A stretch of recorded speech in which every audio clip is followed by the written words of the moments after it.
There are innovations that are making new models of schooling possible that were never possible before. You go back 100 years when they were coming up with conventional schooling, what were the options for learning? Either you learn from a teacher or you read a textbook. Some kids love to read, and there's a lot of kids that if you told them, okay, school is now going to be read the textbook all day and then write from the textbook, they'd totally tune out. It just would not work for them, right? And so naturally the answer was, well, we're going to do teacher-directed instruction because that's the better option than just having kids read textbooks. But the powerful thing about a textbook is that it enables more self-directed learning. Well, fast forward to today, and we have tons of technologies that can help students learn that are way more engaging than reading a textbook. Hi, and welcome to the KindlED podcast, where we dig into the art and science behind kindling the motivation, curiosity, and mental well-being of the young humans in our lives. Together, we'll discover practical tools and strategies you can use to help kids unlock their full potential and become the strongest version of their future selves.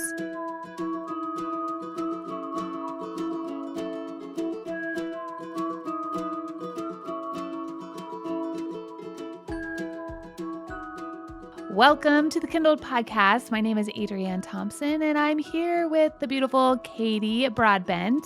And so, Kaity, who do we have on the podcast today? Super excited about this one. We're going to be talking to Tom Arnett. And Tom and I met at a conference a while back, and I heard him speak, and I was just immediately resonated with everything he said and really wanted to have him on. So I've been looking forward to this for a long time.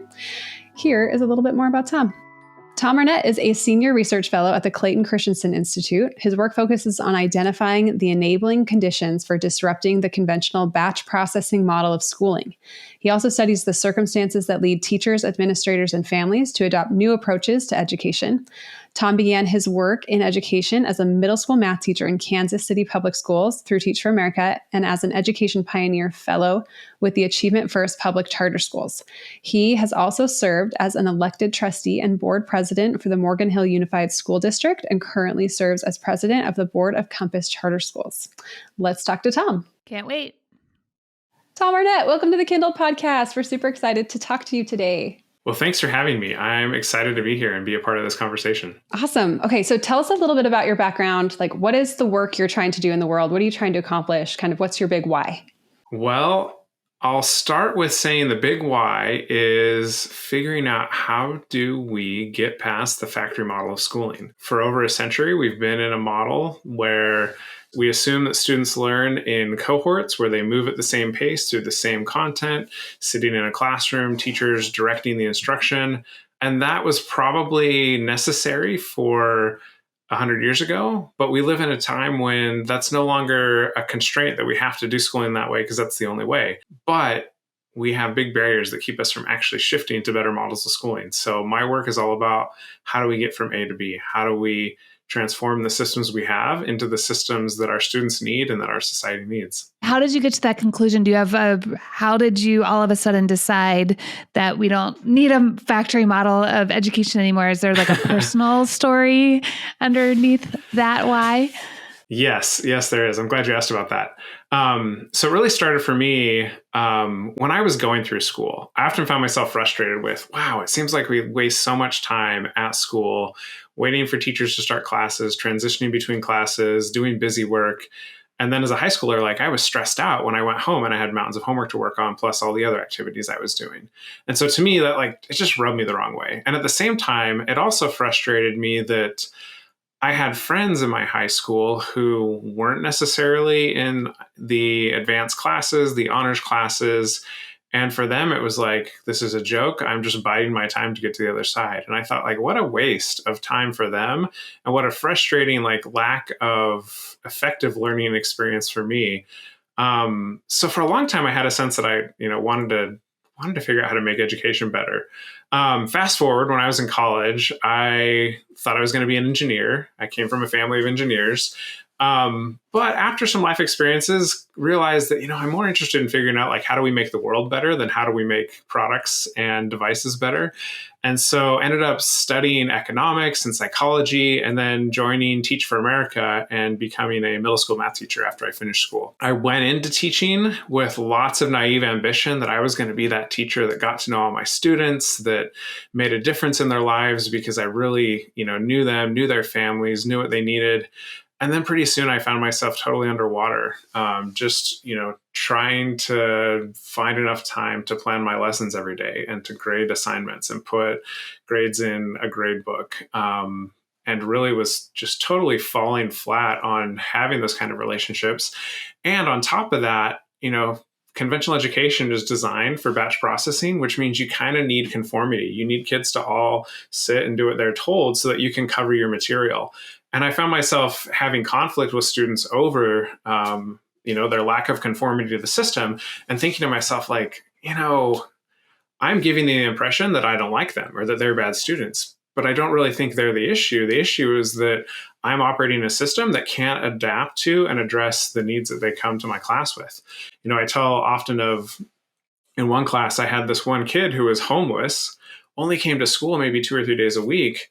And he'd show up and he was super earnest. He'd get out his notebook, ready to learn, and everything would go right over his head because he had missed so much school. It was just confusing to him. And then in that same class, I have this other kid who comes from a family where his parents are on top of him every night, making sure he's doing his homework, making sure he's on top of his schooling. And he's frankly my behavior problem because he's bored. He's like talking to his neighbors and acting up because I'm not challenging him enough. And I just felt like, how is it that I am supposed to, in 1 hour, in a 1 hour lesson, address this huge variety of needs? Those two were kind of the ends of the spectrum, but my students just fell across this huge spectrum of needing different things, both academically and socially and emotionally. And I just felt like I didn't have the capacity to really address those differences. And, it really tore at me. I didn't want to leave teaching, but it was really wearing me down. And I finally came to the conclusion that, I can get better as a teacher, and I can get better at meeting my students' needs, getting better at getting to know them, planning my lessons better. But there's only so much I can do. At the end of the day, there's just a flaw in the way the system is designed. And I had a sense that there's got to be better ways to do this. I had, done some, listened to some podcasts, done some research, heard about the cool things that are happening in other parts of the country. But to me, the question just came back to like, how do different models of schooling actually ever make it to the classrooms where I'm teaching in the school district that I'm teaching in? And so that led me to really wanting to work on how do we change the system. Fast forward, I went to grad school to try and pivot and figure that all out, and came across Clayton Christensen's work and the book he co-authored with Michael Horn and Curtis Johnson, Disrupting Class. And to me, it was just incredibly eye-opening because they were not just articulating how education could be and how it could be better. They were articulating a theory that said, how do we get to better versions of schooling? And so I ended up finding the Institute, applying for a job, and I've been here now 11 years working on this research on how do we affect systems change in education. I love that whole story because I think you've kind of given voice to what the vast majority of teachers in the United States are currently experiencing and have experienced over the last few decades. So I think that is very applicable to how things are today. And just to pull out a few little thoughts I had while you were talking, I read somewhere that the post-COVID classroom grade level competency spread it's like 5 or 6 years sometimes, especially in math, right? You're going to have a kid who's really behind and a kid who's really ahead. And in our research at Prenda, we interview all of our kids as they come in, and roughly a third of kids are saying that, like, I was the kid who was lost. A third of the kids are saying, I was the kid who was bored. And then a third of the kids are like, I could manage this. And so if we have developed a system that's not serving 60% of the kids, I don't know how we can look at that and not want to change or want to innovate. But then as you're talking, I was just able to kind of feel like the sentiment or like nostalgia behind like the public education system as like an institution, because it's been so similar for 100 years. And so anytime we're like, we want to change this, that kind of really comes across as a criticism. But it's not like when we had typewriters and then we invented computers, people were like, no, like typewriters are better, and we shouldn't abandon the institution of the typewriter for this other, technology. We didn't do that for any other innovation. There's always kind of pushback in people that like to hold on to the way things are. And I think that that's good because there's a lot of wisdom in how things have been done in the past and a lot of good things to hold on to and to learn from. But sometimes holding on to those things can really lead to like holding us back. Like you're saying, like, it's so hard to change this system, right?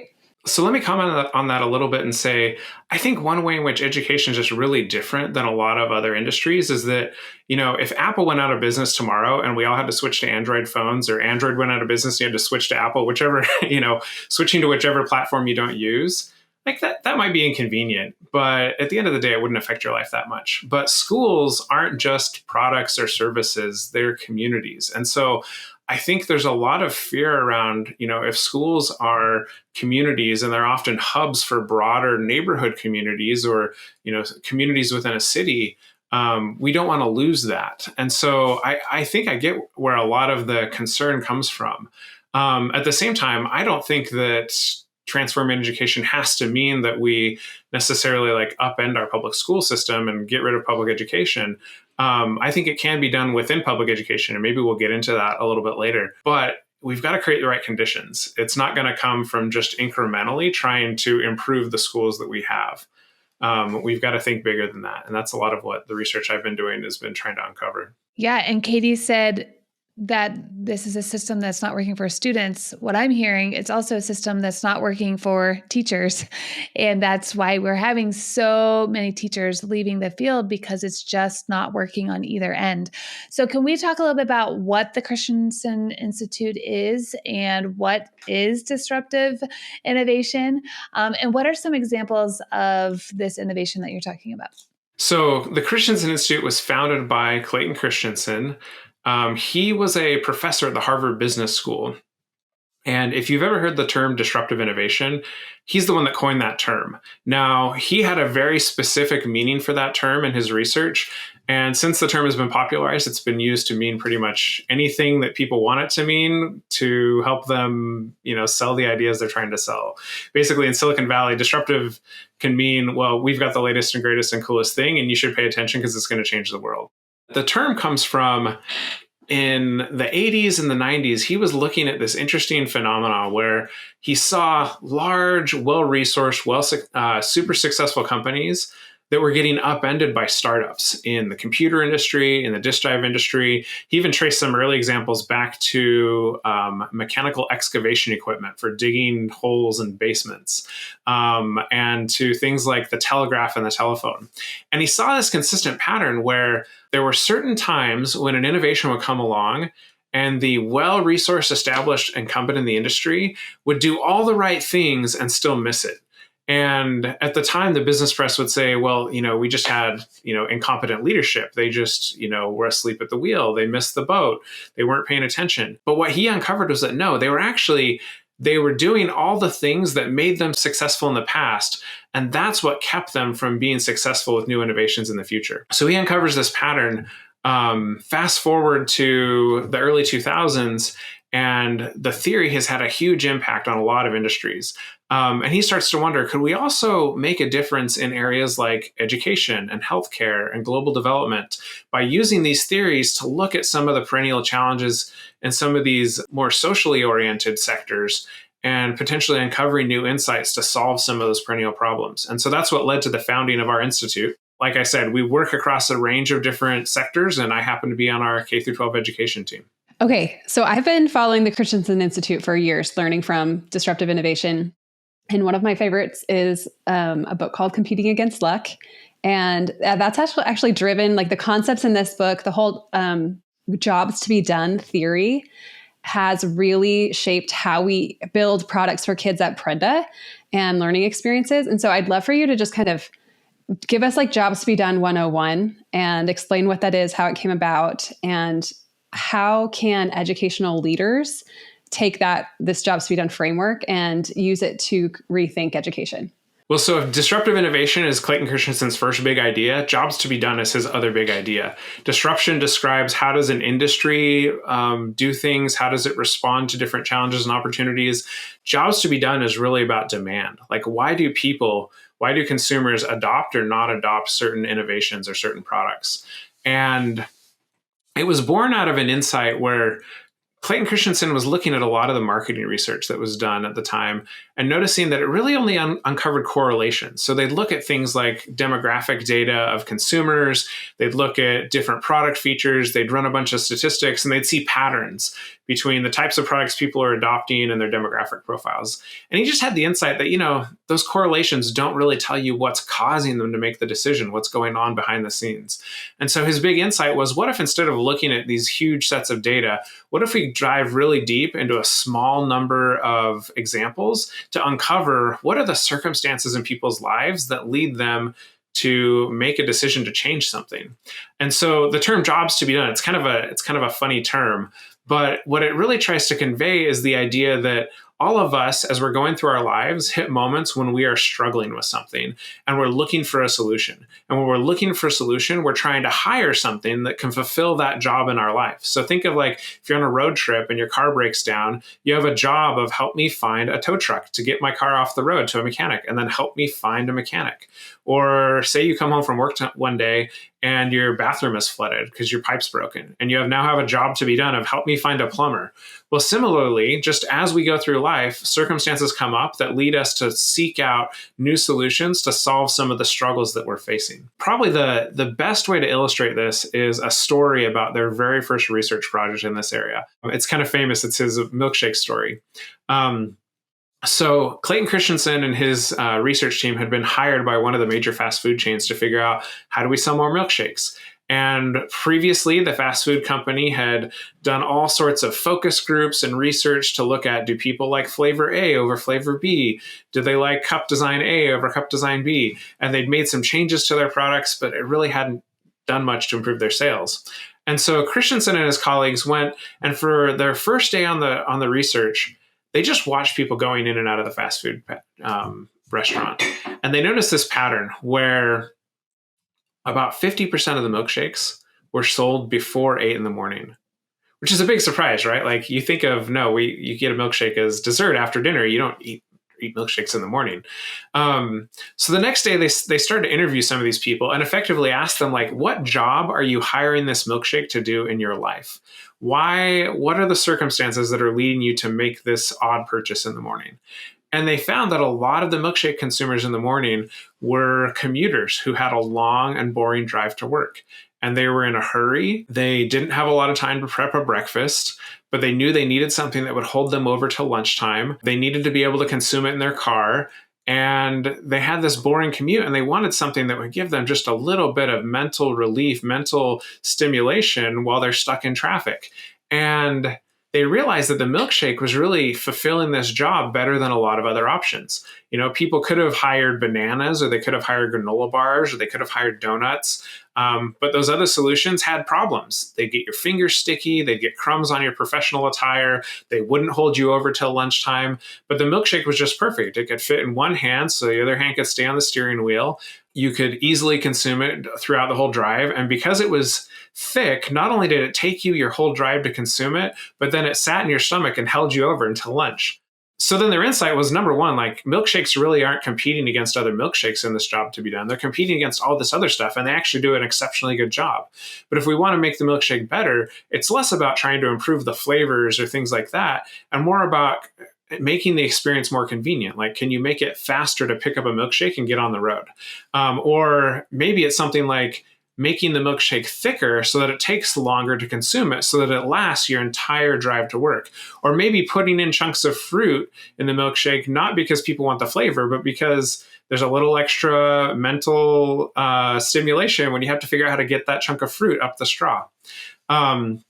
So this all illustrates that point of, we hire things, we pull things into our lives when there's circumstances that dictate, hey, there's something I need to fulfill here. So now let's take that into education. Like, where do we plug that idea in? What's the job to be done from the teacher's perspective, from the student's perspective, from the parent's perspective? And where are we missing, maybe? Well, we've done a few studies on why do teachers change their practices? Why do administrators adopt new programs or new curricula? And our most recent one was on why do families pick things like microschools? Where should we dive in? I could talk about all those. Yeah. Should we start with the families? Yeah, let's talk about that. So your most recent research report is called Families on a New Frontier, Mapping and Meeting the growing demand for unconventional schooling. So if you want to go through that and kind of illustrate how jobs to be done thinking is put into play there, like, yeah, let's do that. So this was research we did just this last summer, where we interviewed a whole bunch of families to find out what's the job to be done that leads you to a micro school. And when we do jobs to be done research, we don't ask people, explain to me why you prefer A over B. We ask them, pretend we're shooting a documentary about your story and your experience. Walk us through the events. What happened? And it's in seeing those events in their lives that we start to see patterns across their stories. And the patterns that show up in different stories help us start to see, okay, what are common jobs to be done, or what are common struggling circumstances that lead people to make a change? So through that research, we came up with 3 jobs to be done. And I want to say up front, this isn't necessarily like the exhaustive list of all possible jobs to be done. It was just 3 really strong patterns that showed up in our interviews. So the first job to be done was one that we call, when I disagree with decisions at my child's school and I'm feeling unheard, help me find an alternative that will honor my perspective and values. So let me tell a story to illustrate this job. There's one woman we interviewed who had sent her children to a parochial school and really liked that it was a small community. It felt really personalized, really intimate. But the local parish ran into a problem where they just couldn't financially support the school anymore. And so they were going to close it. And a bunch of parents came together and said, hey, instead of closing it, why don't you just, sell us the building, sell us the facilities, and we'll take over the school and we'll run it as a private school, but try to just maintain, the same values, the same feel that the school had before. So this happened. Everything seemed good. But in that transition, as the new heads of the school, the new board had to figure out how do we make this financially sustainable, they ran into, issues of how do we bring in more funding. And so they were looking to how do we grow the school? How do we bring in more students? And how do we get big donors excited to donate to our school? And what she found was that as the school was growing and evolving and changing, it was losing that personal feel. But she was a single mom. She didn't have a lot of money to donate. And because she wasn't one of the big donors, she found that, my voice just doesn't feel like it's heard. They're making these changes, and the changes concern me, but I don't really have a say because they're going to listen much more to the people that are writing the big checks. And so that was for her the thing that prompted her to say, let me go find a different environment where it gets back to that really personal feel that we wanted in our school when we went there in the first place. Now, the challenges can be for a host of different reasons that parents might feel that struggle. But that was the common theme, is that it was about the parent feeling like there was a change that was made, they were unheard, and they felt like no one was listening. The second job to be done, we call, when my child is unhappy, unsafe, or struggling at school, help me find an environment where they can regain their love of learning. So where the first job was really about the parent struggle, this one really centered on the child's struggle. Now, there could be a range of reasons why a child might struggle. For some, it might be the child is really struggling to read. And when they go to school, they just get drilled and drilled on more reading exercises, and they're losing their love of learning because reading is just this painful thing they have to get through. For another child, it might be that they're getting bullied. For another child, it might be that they're a little hyperactive and they're getting disciplined a lot, and they're getting the message at school that I'm the bad sheep, I'm the black sheep in the school. For others, they may just be struggling with social anxiety. So there's a whole host of reasons why the child might be struggling. But the common theme here was that struggle boiled up to a point where parents would say things like, I'm so tired of fighting my kid to get them to get out of bed in the morning. They hate school so much that they don't even want to get up and get ready. And then I'm having conflict with my child over their lack of interest in school. So again, the job was really about help me find an environment where they can regain their love of learning. And that will end our battle in the morning, right? Like there's always kind of... Yes. Yeah. And that's a common thing I want to just point out here, is that jobs always start with struggle. There's a lot of people that may have struggle, but if it's not struggle, if the struggle hasn't elevated to a certain level, they won't actually change. So there usually has to be the struggle builds tension, builds momentum to the point where it pushes people to say, I've got to try something different. Yeah, we see that a lot at Prenda. We're positing a very different approach to education in microschools and Prenda in our learning approach. And oftentimes the first people that find us are people who have, their kids or them as parents, the pain that they experience around education is very great, right? We're not, then there's kind of like the next bucket of people who are like, well, things seem fine, right? As long as things kind of seem fine, you're not going to be motivated to like go out of your comfort zone, go seek out another option. So yeah, we see this definitely. Yeah. And I think this is a reality too. I kind of, want to hint at is that I think there's a lot of people that are struggling, but they're just not struggling enough. Like things may not be great, but they're fine. My kid doesn't love school, but my kid still gets dressed and goes in the morning. And they may complain a little bit, but it's not too bad. Or they may not have a great experience in the classroom, but they still like going to recess or like going to PE. And so I think there's actually, in a lot of ways, some untapped demand of families that are struggling. They're just not struggling enough to make them make a big leap. And so I think the question then, for a lot of folks that are trying to innovate is like, how do we make the innovations lessen the trade-off people have to make so that they're more willing to make the jump without having to struggle as much to get there? Yeah. So something that I think about a lot here is sometimes we think our kids are fine, but really we've normalized kind of mediocrity, right? Fine is now an acceptable goal where it's like, I don't know if you asked any new parent that just has a brand new newborn, like, what are your expectations, your hopes and dreams for your child? They're not going to be like, I hope that they're fine. Like they're not the level, it's not going to be fine, but that we are accustomed to like, well, things are fine, And so we're used to things not being awesome. And so even though there is this kind of pain, we've normalized or we've become accustomed to that level of discomfort. And it's better to stay with the discomforts that and that you're familiar with, that you can handle.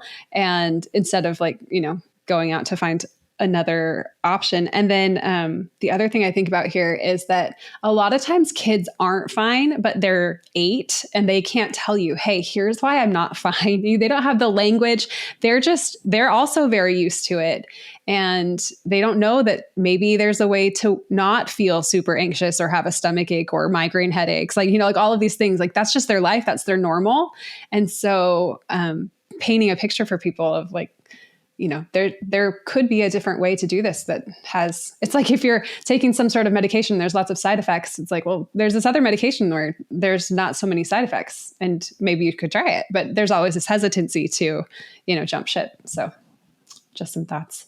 There's also a paradigm that kids shouldn't like school. I think that is, something in our culture because what Kaity is saying, it's been normalized to fine is fine, or even like not fine has turned into fine because, well, kids shouldn't like school, but we're here to say that kids deserve to love school. And so I would love to hear about this third one because I fit into the first 2 buckets. I can see where my kids were in a very traditional school. They're neurodivergent. The schools were not, fitting their needs. And I didn't feel heard, but also my kids were definitely refusing to go to school. I would sit in the parking lot with my one son for hours and he physically could not get his body into the school. So it came to the point where we had to find something else. So I'm really curious what this third one is. So these are the families that just have a different sense for what education should be. They look at conventional schools and they say, this looks way too oriented around prepping for standardized tests. It looks way too oriented around worksheet, paper-based assignments. And they have a sense that learning should be more about play, or it should be more about intrinsic motivation, or it should be more about exploration and discovery. And so for them, it's not so much that, hey, I was in a conventional school and then I hit a struggle that made it not work for me. They just had a sense from the beginning that school should be different and conventional schooling doesn't fulfill what I think education should be. And I want to highlight, like, this is an important job, but then just to reiterate what I said before, even though this is a job that motivates some families, it's not the job that motivates all families. And this gets to 2, where jobs to be done. Again, we don't ask people to tell us why you like A over B. We ask you to tell us our stories, because I think a lot of people, once they find themselves in a new setting, will articulate a lot of the things that you would expect from job 3 of like, hey, conventional schools like this, and I believe that education should be like this instead. They'll say those kind of things when they found their new setting, but those beliefs weren't actually what got them there. It's true for some, but I think for a lot of families, it's actually job 1 or job 2. It's either the parent is really, feeling uncomfortable, feeling tension around the school, or the child is really struggling. And it's those struggles that actually prompt the decision to change. Yeah. And that's 1 and 2 is what got me to the paradigm of 3 is I did get to the point of, wait, what is education? What should my kids be learning and excited about instead of all the tests? And they did go to a school that was extremely driven on academics and straight A clubs and principal's pride and all the awards for all the gold stars. And I did have to stop and think and go, okay, is this connected to our values? But like you're saying, 1 and 2 is what led me to 3. I didn't lead with 3. I got there eventually seeing my kids struggling. Yeah. I want to point out one other thing too, and that this is a common misperception of jobs is people read our jobs to be done and then they think, oh, these are personas. So like I'm a type 1, job 1 person, or I'm a job 2 person. And jobs don't describe who you are. They describe the circumstances you're in. And so at one point you may be in job 1 because of the struggles you have. Then you find a solution, those struggles go away. But then life moves on and new struggles come up, and now you find yourself in job 2, or now you find yourself in job 3 because of different circumstances. So people's jobs change or can change as their circumstances change. It's interesting to look at jobs to be done from different perspectives, right? So from the perspective of a very academically focused, like rigorous school, they're assuming that the job to be done, like that they're trying to fill for parents, is I want my kids to be like in the 99th percentile and like, like this academic competition. The school is assuming that that's what's valuable to parents. And then when there's a mismatch in that, it's like, oh, that wasn't actually the job that wasn't what I was hiring you to do. That's where we get people kind of shifting. And it's interesting because a lot of teachers go into teaching with a job to be done of inspiring the next generation, right? And they want to build those relationships just like you went in there. And that's their personal job that they're trying to seek to fill. But then the job that they're handed by the district is like, actually your job is to drive these outcomes. And it's all about test scores and things like that. So we have both a mismatch between what the school is assuming the job to be done is that the parent's hiring for. And then we have a mismatch between why people are in the position of teacher and the job that, there's just mismatches in what we're looking for and what we're being, met with. And I think that drives a lot of change. Maybe that's what drives a lot of suffering. Is that, I don't know, I'm just kind of like noodling on that mismatch. Is like, oh, I thought I was getting this and this is what I really wanted and I'm not getting that. And that's kind of like the root of my discomfort. Yeah, I think that's true. That often it's the disconnect between our expectations and our reality that causes a lot of our angst and anxiety in life. Yeah. So then maybe the job, or maybe like the goal of like building the future of education, it would feel something like parents have a really strong handle on what they want for their kids. And then there are a plurality of educational options that clearly articulate what you can hire them to do. And then we just have a better matching process where it's like, you don't just assume that you go to school here because your neighbors do, or, there's really like a concerted effort to help parents become educated. And like, there's a lot of self-discovery, right, that goes on as a parent, and like your values and the focus that you have from like your desires for the culture of your family and for the type of people you're raising evolves over time. You get a better sense of that. Right. And a lot of parents I talk to kind of start out parenting. They have a fresh 5-year-old and they think like, we just want to get this kid to Harvard. And we start pushing super hard. And then we're like, oh, actually we care more about our mental well-being and the health of our family and spending time together and making memories and all of these things than, and there's not like a pro and con here. There's just trade-offs, right? Yeah. That's a big insight too from the jobs to be done research is life is full of trade-offs, and you try to find what are the trade-offs that work for you and what are the trade-offs that don't. Something you said also speaks to one of the insights we had while doing this research, which was that one of the recommendations in our paper, in our report for folks that are running micro schools, is that you need to figure out what job you are focused on, what jobs you are really going to be good at, and then accept that you can't do all the jobs for all people. And this even breaks down within jobs a little bit, right? So if you can imagine families that are in job 2, like some may be in job 2 because their child is struggling to read and they need a more phonics-based, program that really walks them through the aspects of reading. Another child may be struggling because school is way overstructured and they need more freedom. Those are both the same job to be done because they're about the child struggling, but they're like different, slightly nuanced versions of that job to be done. And what a school needs to recognize is it's really hard to do all the jobs for all the students. You can't be a super structured environment and be a super open, agency oriented environment. There are some ways to balance those things, right? But a trap that it's easy to get caught into is trying to do all the jobs for all the people that walk in your door and then not being able to do any of them well. So one of our recommendations is like, know the jobs you do well.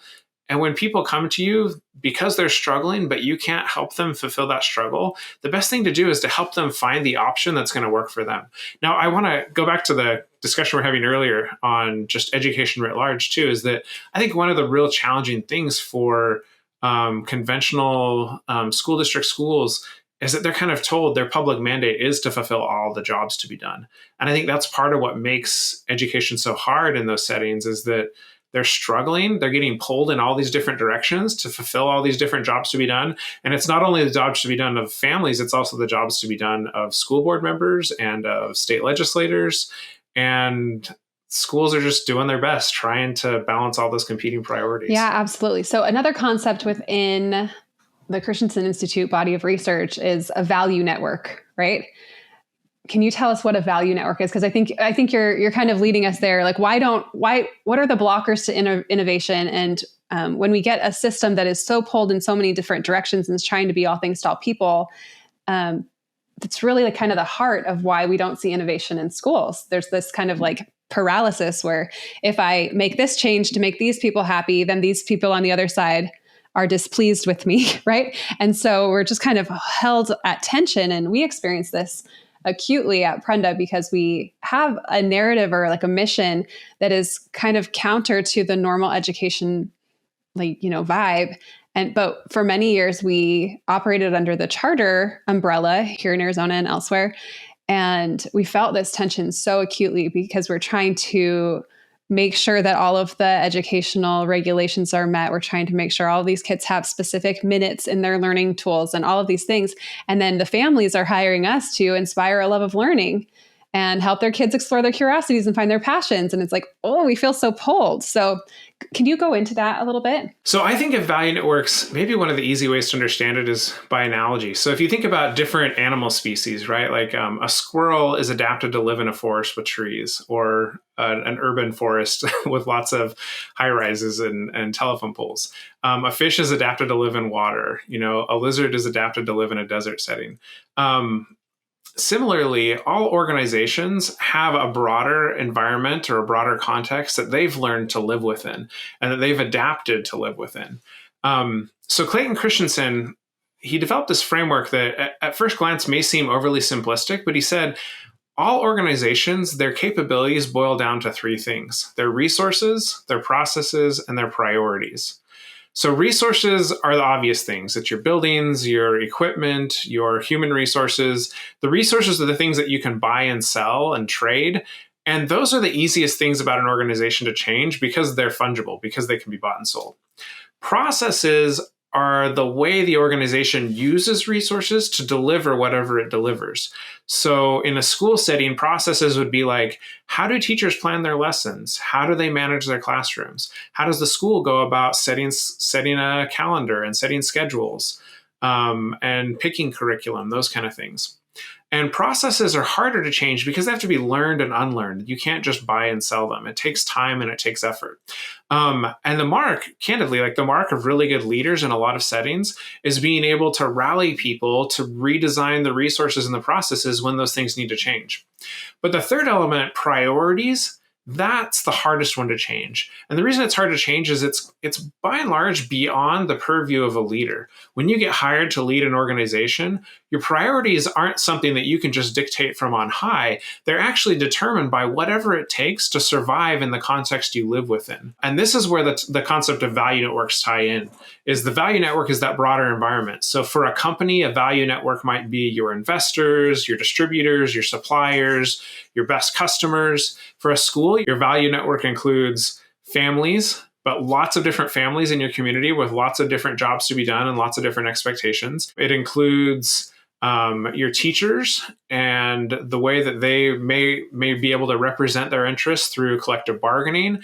But it also includes your state agencies that enforce policies, your state legislatures that pass policies, the federal Department of Education, the federal government, and any school, in order to just stay in business as a school, to keep existing and operating, it has to figure out how to balance all of these different expectations that come from its value network. You can't just dismiss your value network, because either you'll go out of business, you'll have to close your doors, your families will leave, your state will start, enforcing, penalties against the way you're operating. It makes your job really hard, and it either encumbers your school or it leads to the leader getting fired. So leader can't just say, hey, we're going to shift priorities, because the priorities really come from that broader value network. And so this, I think, gets to the thing you were asking about or mentioning, is that I think of a school as being kind of like, if you've ever played bocce ball, and in bocce ball, you throw a ball out there, and if there's any kind of contour in the landscape, you'll see the ball will gravitate to certain places, kind of the low point in the landscape. Well, it's the same thing in schools, is that you've got all these different competing forces, and schools find their way to the natural equilibrium that balances all those competing forces. And then when we complain about schools being hierarchical, or the leaders, being non-responsive or stubborn or lazy, that's really not the problem. The problem is that those leaders have done everything they reasonably can to balance all of the competing priorities for the context that they're operating in. And the status quo is just the equilibrium that does the best they can at balancing those competing priorities. And so the reality is, when you come in and you try and show up and protest at a school board meeting, that's one way to try and move a school, right? Or maybe you get a grant and you try to inject a whole bunch of new funding for some new program into the school. And that's like taking that ball that's sitting at a low point and giving it a little push, and it may roll up the hill a little bit, and then it rolls right back down, back to that equilibrium, because the equilibrium is what balances all those competing priorities. And that's the reality that we've seen in our research, is that if we want to transform schools, we can't transform them by just trying to give them little nudges within that broader value network context. We actually have to figure out, how do we build new programs, but not just build new programs, build them in a new context, in a different value network that can actually align around a different set of priorities than what conventional schools have been pushed toward for so long. So are you building those programs? I have to say, I just do the research, but I love talking to people like you all at Prenda that are actually doing the work and learning from, okay, the research and the theory says this. What are you finding works or doesn't work in reality? Conversations like this are mutually beneficial for both of us to learn from each other. Yeah. So a good example of this is that a lot of I don't want to call them like constraints, like all of the regulations, like the standards that kids have to learn, the test scores they have to hit, all of those things, I think they were created with really good intentions to be like, kids should know this. We need to prepare them, right? So I think that was what they were intended to do. But now for people who have a slightly different definition of what success looks like for their kids, that they're okay with a slower timeline, or they need a faster timeline, they need a more personalized approach. The constraints of the current value network really make it so they can't get their needs met. And so I know we just recently had a conversation about school choice, where we talked about empowerment scholarship programs where you're able to get state education dollars for your kids. And then the parent can then say, here's what success looks like to me, and here's what my child's education needs to look like. That is something that radically changes the value network, where now we don't have to necessarily have the government define what success is and guarantee everyone's success. We say, hey, parents, you now hold that constraint and that definition, and here is the funding to create what your child needs. That kind of change radically opens the door to innovation, because it creates other value networks where programs can exist that do different jobs, right? It's almost impossible for a job 3 parent to find that within the school setting, the conventional school setting, because of all of the value networks and the constraints that kind of hold that at tension, right? The job to be done isn't a priority in that value network. And that's why we see so many people leaving the system right now. And we're saying, hey, this system, this is supporting millions. There's 55 million kids in America, right? Like this is not, this is just the situation we're in. And there are levers we can pull here that would make it so teachers would have more flexibility, so administrators would have more flexibility. And so that we could, instead of just nudging that ball and then watching it resettle, like actually move where that ball lands. Where does the Christensen Institute fall in? Like you do the research and then what happens after that? I'd say we do the research and then we try to work with people in the field to say, hey, we've got some new insights on how you might solve some of your problems. Let's have conversations and figure out both, can these help you? And can we learn more from your context to better inform our theories and our research? So to your question of like, have we seen or where have we seen new value networks take form? I'll mention a few examples. One example that I've seen totally within the district space are programs like Launch High School in Cedar City, Utah, or Village High School in Colorado Springs. These are programs that operate very different models of schooling, much more oriented around flexibility. They take advantage of online learning to make the learning experience more flexible to students' needs. And then they also incorporate a lot more learning that happens outside of the classroom and even outside of the school building into part of the learning experience. But some key insights there are, number one, those programs usually, they're not out there trying to be the magnet school that is trying to do everything conventional education does and do it better. They're often designated as virtual programs or hybrid virtual programs or alternative education programs or career and technical programs. And I think that does two things for them. One is that within the constraints of state policy, you can find some flexibility when you get designated as one of those other types of programs. States often say, hey, look, if you're working with alternative ed, like, we understand attendance is going to be hard. We're not going to hold you to the same attendance expectations and the same test score expectations and things like that. And similar things for virtual schools or career and technical programs. So you find the value networks can be different because the state policies that apply in some of those settings are actually different. The other key piece is that they serve, they're not trying to compete to be everything that families want from a conventional school, but better. Because the reality is, families also form a big part of the conventional value network of schooling. There's a lot of families that may say, hey, yeah, we want our school to be innovative. But when you start really upending some of the core assumptions of what normal school is supposed to look like, families push back and parents say, this isn't what I did. I'm concerned that my kid's going to be off track because this isn't what I went through. I don't know how to help my kids. Something must be wrong here. Same thing with students. There's a lot of students that they may not be getting the greatest learning experience, but they've learned how to get by. And they don't want you to change the rules on them because they've learned, hey, look, I show up, I do what the teacher tells me to do, I turn in my assignments, I get my grades, it works, right?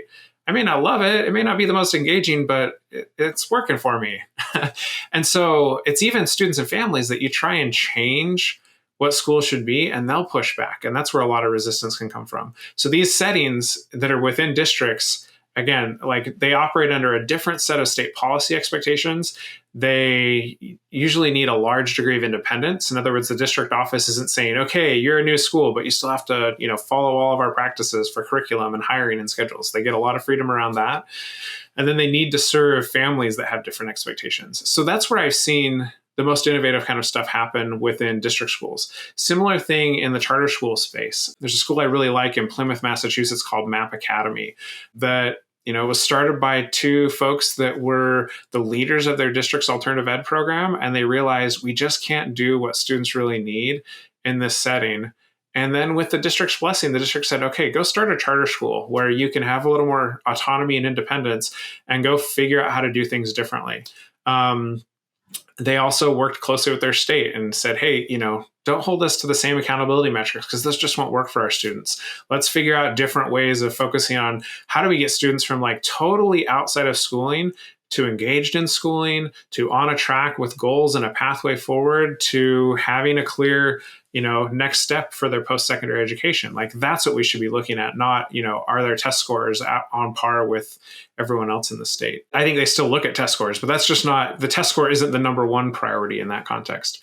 So again, I think you can see this happen within districts, within charter school space to some degree. Again, though, it's not every charter school. It's not the charter school that's coming in and saying, hey, we're going to be better than your district school, come to us. It's the charter school that's saying, look, we've got something different to offer for families whose jobs to be done aren't fulfilled, and for families who accept that, hey, you are going to make a trade-off here. It's not going to be everything you expected from school, but better. There's some things that you won't have that that we all think of as being normal school, but this is a different experience that better fulfills your job to be done. But I will say too, I think the microschooling space, I think, is some of the most ripe space for developing new models of schooling, because it is so much easier to get an aligned value network, because you're not having to find where's the exceptions and the loopholes in the state policy. How do we negotiate with our district to get, some autonomy from the conventional, processes the district has set up. You really, you have a value network that is 100% oriented around what do families need and what do their students need. You don't have all those other competing interests. And I think that creates a lot of space for interesting innovation to happen as well. So again, I guess my takeaway is that if we want new models of schooling, we've got to figure out how to make new value networks. You can find ways to get in a different value network across the education landscape. But again, I think the microschooling space is probably the easiest space to do that within. And it sounds like it takes an individual, whether that's an admin, superintendent, a principal, that is willing to do something different. Because I feel like that's the catalyst. Yeah, that's really key too. In all the examples I mentioned, they started with a school leader or school leaders that said, we have a very different idea and vision for what education should be. And they were dogged in pursuing that vision. And they also had support from their districts. The superintendent being willing to say, yes, we are going to allow you to go do something different. Not, no, you just, we need you to follow all the processes that our other schools follow so that we can be efficient in the way we do our work. And so we can maintain consistency. Like, you've got to have a superintendent that understands why they need to be different. Absolutely. So what do you, zoom out a little bit? What do you think the next 5 to 10 years of education looks like? Like, what's the future of education look like? Well, I'm really reticent to put timelines on things. I will say this.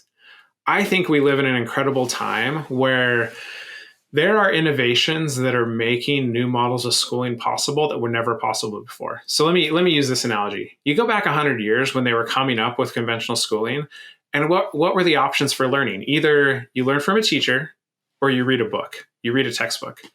And we know some kids love to read. And there's a lot of kids that if you told them, okay, school is now going to be you sit in front of a textbook and read the textbook all day and then write from the textbook, they'd totally tune out. It just would not work for them, right? And so naturally the answer was, well, we're going to do teacher-directed instruction because that's the better option than just having kids read textbooks. But the powerful thing about a textbook is that it enables more self-directed learning. It enables more individualization, moving at your own pace, at your own path. It was a very rudimentary, basic version of that kind of technology. Well, fast forward to today, and we have tons of technologies that can help students learn that are way more engaging than reading a textbook. I think of things like Khan Academy, YouTube, and the plethora of videos to learn so many different things from so many enthusiastic and excellent teachers. I think of the potential with AI and the things I've seen where AI is getting used as a tutor, something that, when a student's at home working on their homework, and they don't have a teacher there to ask, and you ask the AI, help explain this concept to me, and the AI can talk it through with you or even have like a Socratic discussion with you. Again, the AI isn't going to be as good as a teacher, but the AI is available and on demand in ways that teachers can't be on demand. And so I think leveraging all those technologies just opens up a lot more potential for different models of learning where students don't all have to be sitting in the same classroom doing the same thing at the same time with the teacher directing the process. We've also got a lot of technologies that help with coordinating new learning experiences, making it easier to both coordinate how do we get students outside of a school building to learn? How do we ensure that they're safe while they're outside? How do we just make the logistics work? So all those technologies together, I think, are opening up a lot of new potential models for schooling. And I'm pretty confident that in time, those new models will become the new normal in education. Again, though, to go back to timeline, where I'm really reticent is that there's also a lot of barriers that stand in the way. There's some disruptive innovations that happen quickly, like you think of how quickly Netflix upended Blockbuster.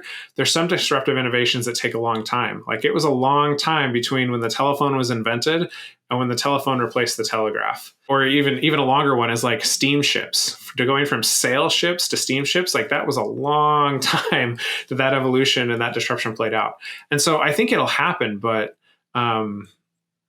the timeline of it really depends on how well are we able to address and take down some of the barriers that really stand in the way of being able to transition to these new models of schooling. And what comes up for me is, as you know, the people that are running the schools now were educated in that very traditional way.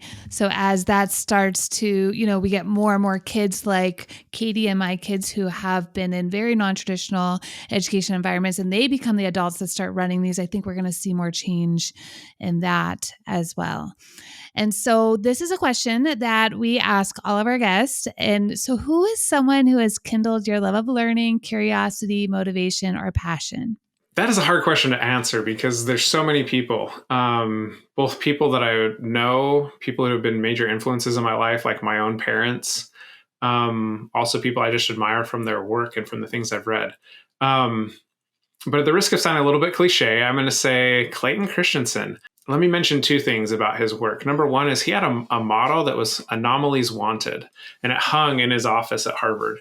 And what he meant by that was, sometimes academics can take the stance of, look, I've come up with these great ideas, and my job is to just defend those ideas and tell everybody why they're wrong and why my ideas are right. Christensen wasn't like that. His approach was, look, if you have examples and data that contradict the ideas that we are developing, like bring them here because we want to wrestle with those. Like reality is what it is. And we all get smarter when we have to wrestle with reality to come to a better understanding of how the world works. But I think he had just this inner sense that if we better understand how the world works, then we can do better at making the world better. And I think that inspired a lot of his work and a lot of his curiosity. The other thing I'll mention is he wasn't just a smart academic. He was also a really great person. He wrote a book called How Will You Measure Your Life? That was really his last lecture that he would give in his class. And it was really about, let's take ideas and theories and apply them to our own personal lives. How do we decide, how to find work-life balance? How do we decide what's the best way to raise our kids? He tackled those kind of questions. And I think genuinely he was someone that was interested in how do we make the world better? He saw even the profession of management. He saw it not as about how, building companies. He saw it really as, managers have big influences on people's lives, the employees that work for them, the organizations they influence. So how do we make sure that there are, people with a strong sense of ethics? How do we, help make sure that those kind of leaders are making a difference in the world? So valuable. Yeah, I love that. Okay. How can listeners learn more about your work? Yeah. So one thing to do is go to the Clayton Christensen Institute website. It's christenseninstitute.org and sign up for our newsletter. It comes out every 2 weeks. You'll get to see the latest things we've been thinking about, the latest reports we put out. The other way would be to follow me on LinkedIn or Twitter. I'll say I tend to use LinkedIn more because there's a lot more good conversation happening there.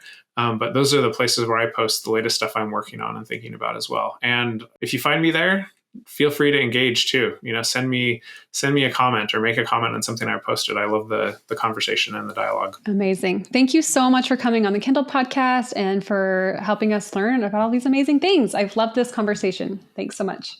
Well, thanks to you too. It's been a pleasure. Well, that was a really fascinating conversation, especially for someone who has not read all these books on disruptive education and value networks. And so what did you get from this conversation, Kaity? I just love the framing of Jobs to be Done because when I first read these books, it completely changed how I look at the world and human behavior. And so now I can bring that, and hopefully our listeners, you guys can bring this framework to problems that you're trying to solve, people you're trying to help. And I think it's just such an effective way to think about doing something, because sometimes we have these good intents and we want these good results. And so we make a hypothesis about what the next thing to do, like to move the ball forward, right? And so often we're wrong, right? We're well intended and we create something that's really beautiful maybe, but like no one signs up for it. It doesn't seem to actually solve the problem. And that's because before we do that work, we really need to understand the value networks that are in play and the jobs to be done of the people that we're trying to serve. And when we can truly step into their shoes and really do that deep work of empathy, then we go and try to build a solution, and it is so much better able to serve those needs. So I just think it's such a powerful, I think of it as literally like a thought technology that can be, practiced and utilized. It's just been interesting. So I loved our conversation with Tom, and I hope that it was helpful to everyone. Yeah. And I hope this got you as a listener thinking about these things and how it just starts with small change that leads to really big innovation. I mean, look where we are today compared to, 1910. And so if this episode was helpful to you, please like, subscribe, and follow us on social at Prenda Learn. If you have a question you'd like us to address, leave a comment or email us at podcast@prenda.com. You can also join our Facebook group called the Kindle Collective and subscribe to our weekly newsletter called the Sunday Spark. The Kindle podcast is brought to you by Prenda. Prenda makes it easy for you to start and run an amazing microschool based on all the things that we talk about here on the Kindle podcast. If you want more information about guiding a Prenda microschool, go to prenda.com. Thanks for listening, and remember to keep kindling.